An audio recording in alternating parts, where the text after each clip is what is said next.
कुठं थांबायचं हे मला चांगलं कळतं.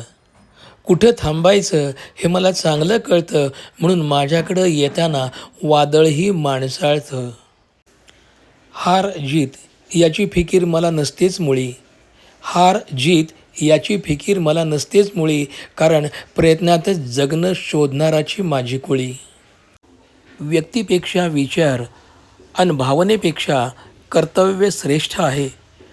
व्यक्तीपेक्षा विचार आणि भावनेपेक्षा कर्तव्य श्रेष्ठ आहे, पण त्याचीच जर कदर होणार नसेल तर निष्क्रियता बेस्ट आहे. पाचोळ्याच्या अंगात एकदा वारं खेळलं. पाचोळ्याच्या अंगात एकदा वारं खेळलं. त्या नादात त्यानं सूर्यालाच छळलं. काही क्षणात ते वेडं जळलं आणि क्षणभर तेव्हा सूर्याच्याही डोळ्यात पाणी खेळलं.